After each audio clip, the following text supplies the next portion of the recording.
Hello everyone, my name is Shubhra Vishwakarma. Welcome back to my channel. So in today's video, we are going to talk about directive principles of state policy. So जैसे कि हमने part third में पढ़ा था fundamental rights, part fourth में पढ़ा था fundamental duties article 51A और पार्ट फोर्थ में ही आज हम पढ़ने वाले हैं directive principles of state policy, जो कि आता है आर्टिकल 36 to 51 में. So as it is very much obvious from the name itself, these are the directions to the states. और ये directions provide कौन करता है? So ये directions Constitution of India state को provide करता है. So आज हम इसी के बारे में डिटेल डिस्कशन करने वाले हैं. So अब हम बात करते हैं कि ये कॉन्सेप्ट आया कहाँ से. So जो BN राव थे, constitutional adviser of the constitution assembly, इन्होंने दो टाइप के राइट्स की बात करी. एक तो था जो कि जस्टिशिएबल था और दूसरा नॉन जस्टिशिएबल.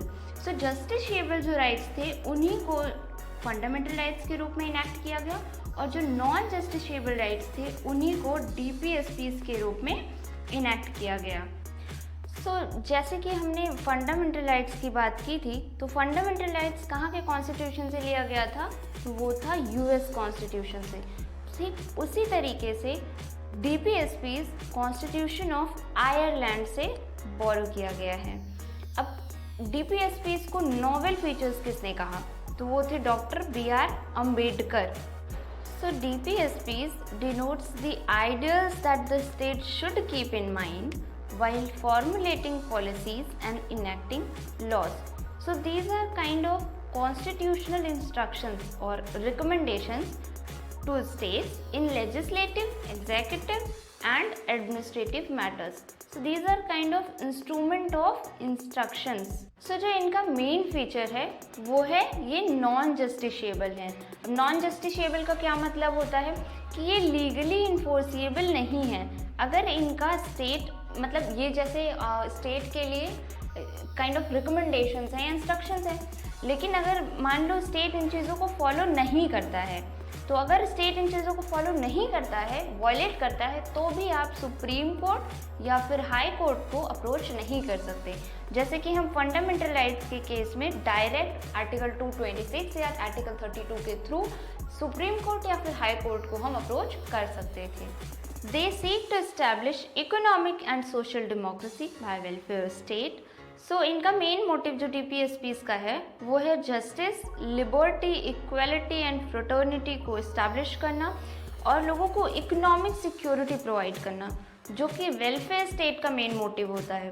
जैसे अगर हम एग्जांपल लें तो ओल्ड एज पेंशन शुरू करना, अनएम्प्लॉयमेंट स्कीम्स को लाना, तो ये सारी चीज़ें भी DPSPs के अंतर्गत निहित हैं. So they also help courts in examining and determining the constitution and validity of the law. तो अब हम बात करते हैं आर्टिकल 36 से 51 की. सो आर्टिकल 36 में क्या है? Definition of state.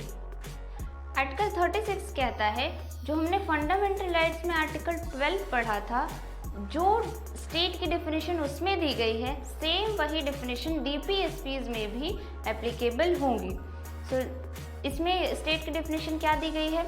All the legislative and executive organs of the union government, parliament, legislative and executive organs of the state government, state legislature and state government, और local authorities, panchayat, district boards, statutory and non statutory authorities like national human rights commission and national commission for women, central bureau of investigation. So normally state की 4 mandatory conditions होती हैं, like definite territory होनी चाहिए, population होना चाहिए, government होनी चाहिए और सॉवरेनिटी भी होनी चाहिए, तभी वो एंटिटी स्टेट कहलाएगी. Article 39, certain principles of policy to be followed by the state like equal pay for equal work for men and women. अब ये DPSPs जस्टिशिएबल तो है नहीं, तो इसके लिए हमें लॉज इनैक्ट करने पड़ते हैं इसको इम्प्लीमेंट करने के लिए. तो equal pay for equal work for men and women को इम्प्लीमेंट करने के लिए हमने इक्वल रिन्यूमरेशन एक्ट इनैक्ट किया, जिसके तहत अगर कोई भी मेन और वुमेन सेम काम कर रहे हैं तो उसके लिए उनको सेम पेमेंट मिलनी चाहिए, अदरवाइज वो इस लॉ का वायलेशन माना जाएगा और इसके तहत वो हाई कोर्ट या सुप्रीम कोर्ट दोनों को अप्रोच कर सकते हैं। Article 39A, equal justice and free legal aid. अब फ्री लीगल एड के सपने को साकार करने के लिए हमने लोक अदालत ऑर्गेनाइज करी। Now, Article 40, Organization of Village Panchayats. So, it was the Gandhiji's dream of every village being a republic. For this, in the year 1992, 73rd Constitutional Amendment took place, which Panchayati Raj system has been established under Article 243 to 243 and O. Now, Article 41, right to work, right to education and to public assistance in certain cases. So, for example, in case of unemployment, old age, sickness, disablement. Article 42, provision for just and humane conditions of work and maternity relief.